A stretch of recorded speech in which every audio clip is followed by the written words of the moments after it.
আসসালামু আলাইকুম প্রিয় দর্শক, অন্য মঞ্চের আলাপচারিতায় আপনাদের সকলকে আমন্ত্রণ জানাচ্ছি। সুপ্রিয় সুধী, যে যেখান থেকে দেখছেন সবাইকে অনেক অনেক প্রীতি ও শুভেচ্ছা। আজকের বিষয়, বাংলাদেশে কি একটি সুষ্ঠু নির্বাচন হবে? যেমনটি ঘোষণা করা হয়েছে, ফেব্রুয়ারি মাসের প্রথম সপ্তাহে একটি নির্বাচন বাংলাদেশে অনুষ্ঠিত হবে। এক, দ্বিতীয়ত, ভারত কি বাংলাদেশে একটি দ্রুত সুষ্ঠু নির্বাচন দেখতে চায়, নাকি বাংলাদেশের নির্বাচন নিয়ে ভারতের কোনো মাথা ব্যথা নেই? যদি ভারত চায়, কেন ভারত বাংলাদেশে একটি সুষ্ঠু নির্বাচন দেখতে চায় এবং সেটি কিভাবে, কাদেরকে নিয়ে নির্বাচন হোক সেটা দেখতে চায়? তো এই বিষয়গুলোর ধারাবাহিকভাবে আলোচনা করব, আশা করি সাথে থাকবেন। প্রথম কথাটি হচ্ছে, বাংলাদেশে একটি নির্বাচন শিডিউল দেওয়া আছে ফেব্রুয়ারি মাসের প্রথম সপ্তাহে। এটি লন্ডনে যখন ডক্টর ইউনূস আসেন, তখন তিনি এই বিএনপির অ্যাক্টিং ভাইস চেয়ারম্যান জনাব তারেক রহমানের সাথে লন্ডনে একটি হোটেলে তার সাথে সাক্ষাৎ করেন। সেখানে যদিও বিএনপির আরও দু একজন নেতা ছিল, কিন্তু শেষ পর্যন্ত তারেক রহমানের সাথে যে আলোচনাটি হয়, সেই আলোচনার সময় ডক্টর ইউনূস ছাড়া এবং তারেক জিয়া ছাড়া আর কেউ কিন্তু সেখানে মূলত ছিলেন না। তো সেই দুইজনের রুদ্ধদ্বার যে বৈঠক, সেই বৈঠকের পর ডক্টর ইউনূস বাংলাদেশে যে ঘোষণাটি দিয়েছিলেন, সেটি বলেছিলেন যে আগামী ফেব্রুয়ারি মাসে 2026 সালের ফেব্রুয়ারি মাসে,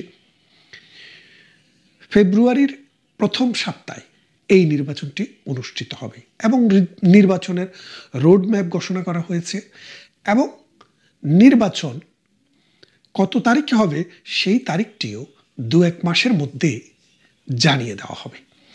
নির্বাচন পরিচালনা কিভাবে হবে, নির্বাচন কারা কারা পরিচালনা করবেন, সেনাবাহিনীর কি ভূমিকা থাকবে, আর্মি, পুলিশ, বিডিআর তারা কে কি দায়িত্ব পালন করবে, সেটা আমরা জানতে পারবো আরও কদিন পরে। কিন্তু বর্তমান বাংলাদেশে যে উগ্রবাদ, যে জঙ্গিবাদ, যে মৌলবাদ, 71 সালে যেভাবে যুদ্ধের সময়ে মানুষকে নির্যাতন করেছে, মানুষের ঘরবাড়ি জ্বালিয়েছে, নারীকে ধর্ষণ করেছে, সংখ্যালঘুদেরকে বৃতায়িত করেছে, বাংলাদেশে কিন্তু বর্তমানে সেই অবস্থা আছে। যার কারণে বিএনপি এবং বড় বড় রাজনৈতিক দলেরা বলছে যে এই সরকার একটা মব নিয়ন্ত্রণ করার ক্ষমতা রাখে না। সেই সরকার কি করে বাংলাদেশে 18 কোটি মানুষের দেশে একটি নির্বাচন পরিচালনা করবে? সেটি কিন্তু ভ্যালিড প্রশ্ন। এখন ধরে নিলাম ফেব্রুয়ারি মাসে একটি নির্বাচন করার জন্য সরকারের সদিচ্ছা আছে, তাহলে কি নির্বাচনটি হবে? না, তাহলেও নির্বাচনটি হবে না।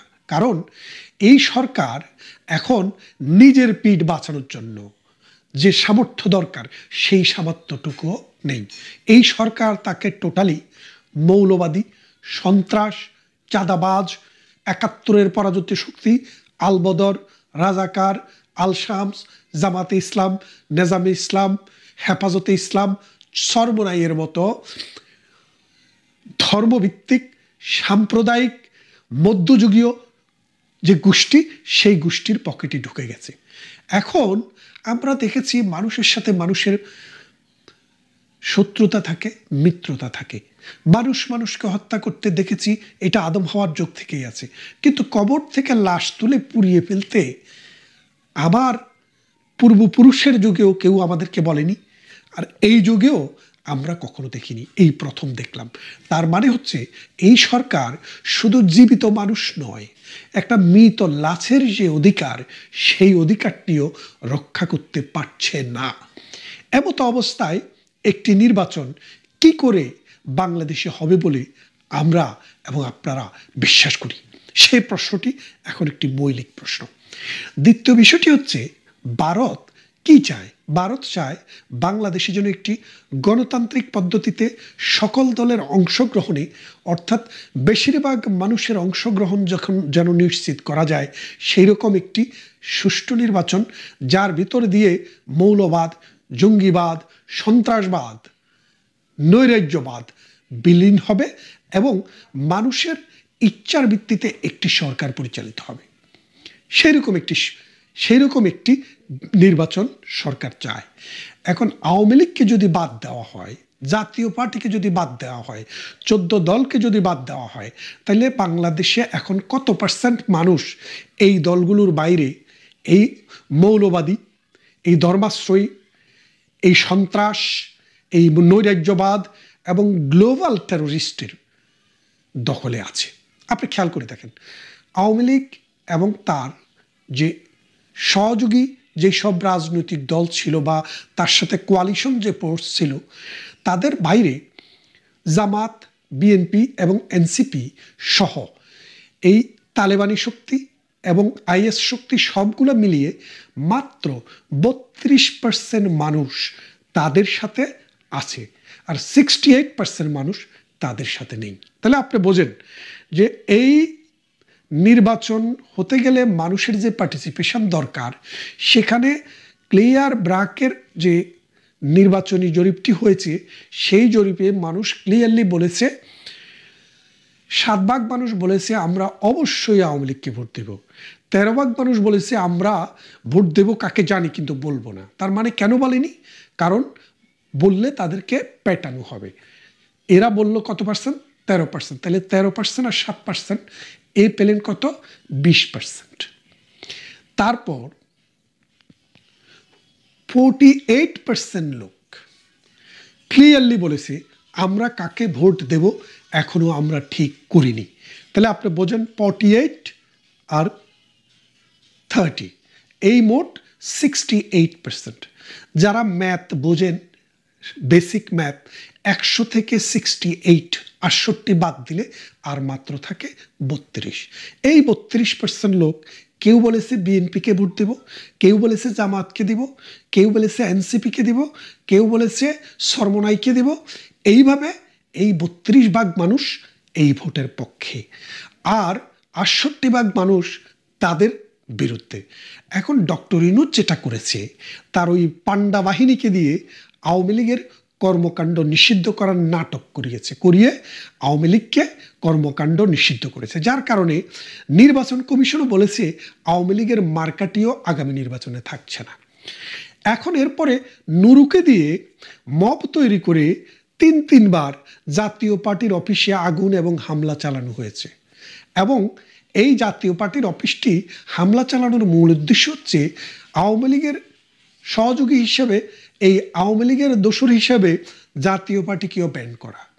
তারপরে হাসানুল কিনু, তারপরে রাশেদ খান মেনন, তাদের দলকেও পর্যায়ক্রমে ব্যান করা। তা এখন যদি আপনি 68 ভাগ মানুষের দলকে ব্যান করে 32 ভাগ মানুষের দলকে দিয়ে ভোট করান, তাহলে সেই ভোটের ক্রেডিবিলিটি সারা বিশ্বে কোথাও হবে না।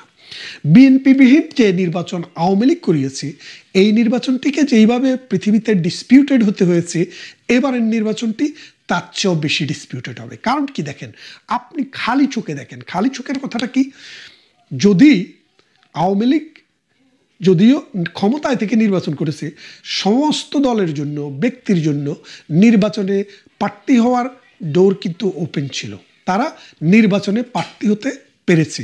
কিন্তু এখন বিষয়টা কি দাঁড়াচ্ছে, যে তারাই নির্বাচন করবে, অন্য দল, আওয়ামী লীগ, জাতীয় পার্টি, তারপরে কমিউনিস্ট পার্টির মতো দল, তারা কি করতে পারবে না? নির্বাচনে অংশগ্রহণ করতে পারবে না।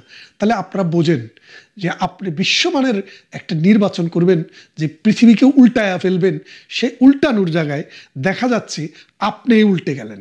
মানে আপনিই মাথা উপরে, মাথা নিচে, পা উপরের দিকে দিয়ে আপনিই শুয়ে থাকলেন। এখন ব্যাপারটা বোঝেন, ভারত কি চায় বাংলাদেশে একটি নির্বাচন হোক, যে নির্বাচনে জাতীয় পার্টি এবং আওয়ামী লীগ অংশগ্রহণ করতে পারবে না? না, চায় না। ভারত এই নির্বাচনকে কখনো অ্যাকসেপ্টও করবে না এবং গ্রহণও করবে না।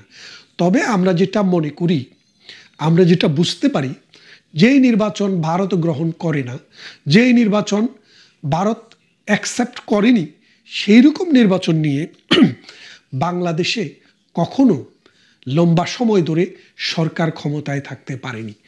জিয়াউর রহমান সাহেব 78 সালে একটি নির্বাচন করেছিলেন।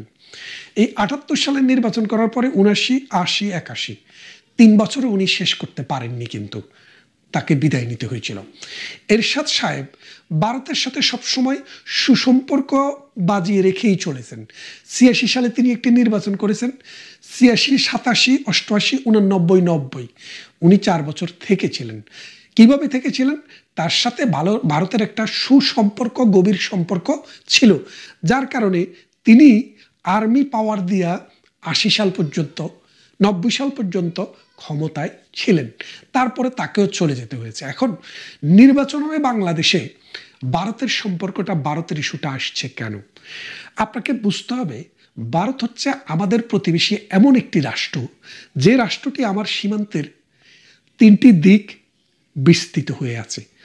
আমার কোথাও যেতে হলে, আকাশে বিমান উড়াতে হলে আমাকে এই ভারতের পারমিশন নিতে হয়, কারণ সিভিল এভিয়েশন মতে আমাদের যে বিমান চলে এটা কিন্তু ভারতের উপর দিয়ে যায়, মায়ানমারের উপর দিয়ে যাওয়ার সুযোগ নেই। মায়ানমারের সাথে আমাদের সম্পর্ক অত ভালো না, আর তাছাড়া মাত্র পার্বত্য অঞ্চলের একটি কোণা মাত্র আমাদের সাথে মিয়ানমার, আর দক্ষিণে বঙ্গোপসাগর। তাহলে আপনি বোঝেন, আপনার যে প্রতিবেশী, যাকে ছাড়া আপনি কোনোভাবেই চলতে পারেন না, তার গুরুত্ব আপনার নির্বাচনে কেন, আপনার জীবনের সকল ক্ষেত্রেই থাকবে। তারপরে আসেন যে আপনার দেশ বাংলাদেশ, আমার দেশ বাংলাদেশ। এই বাংলাদেশটিকে কি দেশ বলে? নদীমাতৃক দেশ। মানে বাংলাদেশ হচ্ছে আমাদের মাতা, আর বাংলাদেশের মাতা হচ্ছে নদী, আর নদীর মাতা হচ্ছে ভারত। কারণ আমাদের যে 54টি নদী, এই 54টি নদী ভারতের সীমানা দিয়ে ভারত থেকে বাংলাদেশে প্রবেশ করেছে। তাহলে এখন আপনি বোঝেন যে ভারত থেকে আসা এই 54টি নদী যদি বন্ধ হয়ে যায়, অথবা এই 54টি নদী ওভারফ্লো হয়, সেই ক্ষমতা কিন্তু ভারতের হাতে রয়েছে। ভারত যদি সেটি ব্যবহার করে, আপনার এবং আমার এমন কি ক্ষমতা আছে যে আমরা ভারতকে স্টপ করব? আমাদের এরকম কোনো ক্ষমতাই নেই, এবং বিশ্ববাসীর, জাতিসংঘেরও সেই রকম কোনো ক্ষমতা নেই। কেন নেই আপনাকে বলি, যে আন্তর্জাতিক নদী কনভেনশন নামে একটা কনভেনশন রয়েছে। সেই কনভেনশনে যেসব দেশ সিগনেচার করে, সেই সব দেশের মধ্যে যদি নদী বিষয়ক কোনো ডিসপিউট আসে, তাহলে এই সিগনেটরি রাষ্ট্র হলে জাতিসংঘের অধীনে একটি সালিশ দরবার করিয়ে সেটার সমাধান করা যেতে পারে।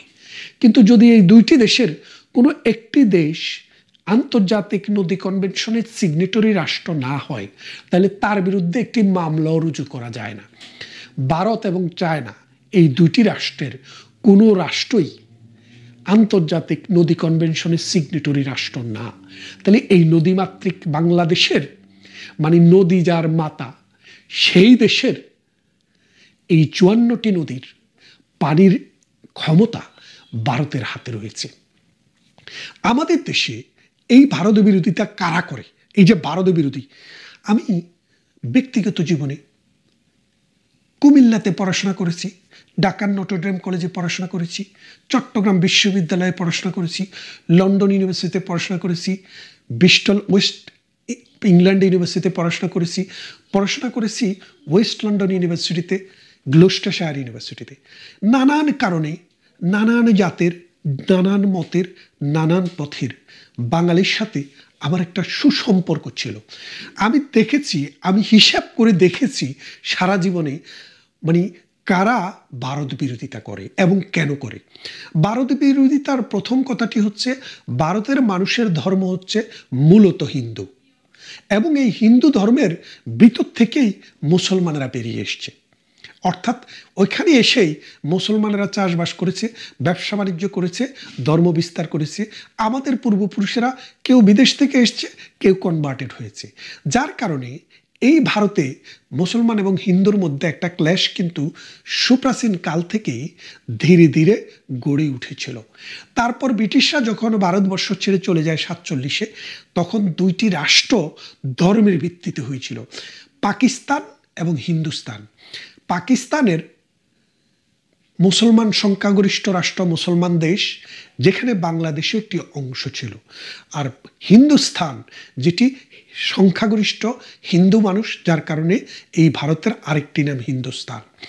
কিন্তু দেখেন, আজকের পৃথিবীতে একমাত্র ইন্দোনেশিয়াকে বাদ দিলে পৃথিবীর সবচাইতে বেশি মুসলমান বাস করে ভারতে। ভারতের যে পতিতদেশা মানে যদি মানুষদেরকে দেখেন, 2 জন মানুষ ভারতে প্রেসিডেন্ট হয়েছেন, 2 জন মানুষ ভারতের সেনাপ্রধান হয়েছেন, অন্তত 8 থেকে 10 জন মানুষ ভারতের প্রধান বিচারপতি হয়েছেন। কাদের কথা বলছি? যারা মুসলিম। আর হিন্দুদের তো আছেই, হিন্দু সংখ্যাগরিষ্ঠ দেশ, তার মানে 2 জন মুসলিম ভারতের প্রেসিডেন্ট হয়েছেন, 2 জন মুসলিম ভারতের সেনাপ্রধান হয়েছেন, এবং অন্তত 10 জন মানুষ ভারতের চিফ জাস্টিস হয়েছেন মুসলমান। কিন্তু আপনি পাকিস্তানের দিকে তাকান এবং বাংলাদেশের দিকে তাকান, 1971 সালে বাংলাদেশে অন্তত 19% হিন্দু সংখ্যাগরিষ্ঠ লোক ছিল। এই 71 সাল থেকে আজকে কত সাল? আজকে হচ্ছে 2025 সাল। এই 54 বছরে শেখ হাসিনার যুগে একমাত্র একজন চিফ জাস্টিস আমরা সুপ্রিম কোর্টে দেখেছিলাম, যিনি সংখ্যা লঘু সম্প্রদায়ের, তাও তিনি হিন্দু নয়। আর বাকি অন্য কোনো সরকারের আমলে বা কোনো জায়গায় আমরা আর কোনো চিফ জাস্টিস দেখিনি, প্রেসিডেন্টও দেখিনি, স্পিকারও দেখিনি, আপনারাও দেখেননি। নির্বাচন কমিশনার, প্রধান নির্বাচন কমিশনার, তাও দেখেননি, অথবা মহা হিসাব নিরীক্ষক, তাও দেখেননি। তার মানেটা কি দাঁড়াচ্ছে? বাংলাদেশ ইন্ডিয়ার চাইতে বেশি হিন্দু থাকা সত্ত্বেও, মানে ইন্ডিয়াতে যে পরিমাণে যে অনুপাতে মুসলিম আছে, বাংলাদেশে তার চেয়ে বেশি অনুপাতে হিন্দু ছিল। আমরা সেটাকে আস্তে আস্তে তাড়িয়ে দিয়েছি। এই বাংলাদেশটাকে আমরা হিন্দুদের জন্য জাহান্নাম বানিয়েছি, যার জন্য পূর্বপুরুষের বাড়ি ছেড়ে, ভিটামাটি ছেড়ে এই হিন্দুরা আস্তে আস্তে ভারতে চলে গেছে। মুসলমান হওয়ার কথা ছিল পৃথিবীর সবচাইতে বেশি শান্তিপ্রিয় এবং ভালো মানুষ, অথচ এই মুসলমানের নির্যাতনে অসংখ্য হিন্দুকে এই বাংলাদেশ ছেড়ে চলে যেতে হয়েছিল।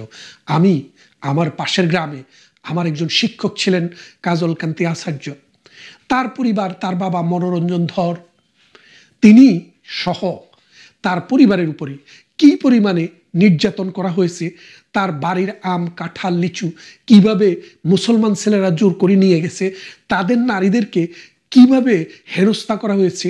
এবং আমার পাশের গ্রামেও একটি শিলপাড়া আছে, সেখানেও আমি দেখেছি।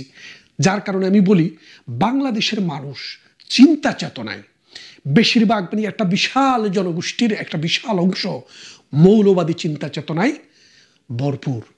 তাদের মধ্যে একটা জিঙ্গুইজম আছে, তারা মনে করে অন্য ধর্মের লোককে পিটাইতে পারলে, মারতে পারলে তারা বেহস্ত পাবে। এইরকম একটা নোংরা চিন্তা চেতনা থেকে, যেটার সাথে ধর্মের কোনো সম্পর্ক নেই। এই মোল্লাতন্ত্র, পাকিস্তান যে বীজটা আমাদের দেশে রেখে গেছে, সেই মোল্লাদের কারণে আমাদের মনোজগৎটাকে বিষিয়ে তুলেছে, যার কারণে আমরা ভারতকে শত্রু ভাবছি।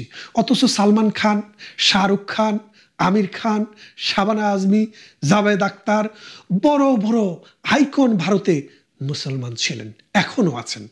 কিন্তু পাকিস্তানে যেয়ে দেখেন, কোনো হিন্দুর কিন্তু সেরকম অবস্থা নেই, ছিলও না। পাঞ্জাবি কিন্তু অসংখ্য সংখ্যালঘু সম্প্রদায়ের লোক ছিল, তাদেরকে পিটিয়ে বের করে দেওয়া হয়েছে। একমাত্র পাঞ্জাবেই হিন্দুস্তান আর পাকিস্তান কায়েম করা গেছে, আর বাংলায় কায়েম করা যায় নাই।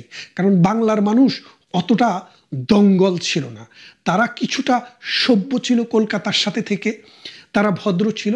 কিন্তু এই পাকিস্তানের বীজ ধীরে ধীরে এই বাংলাকেও বিষিয়ে তুলেছে, যার কারণে ভারতকে শত্রু রাষ্ট্রের কাতারে নিয়ে তারা দেখে।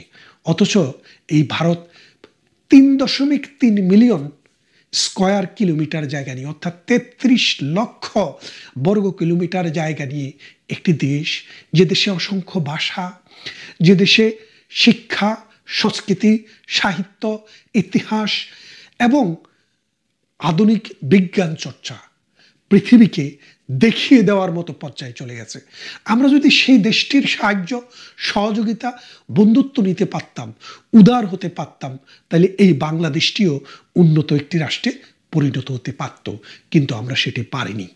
আর না পারার কারণ আরেকটি ভিডিওতে, আমার এই ভিডিওটিকে আমি পার্ট 1 হিসেবে রাখলাম, আর দ্বিতীয় ভিডিওটি হবে পার্ট 2।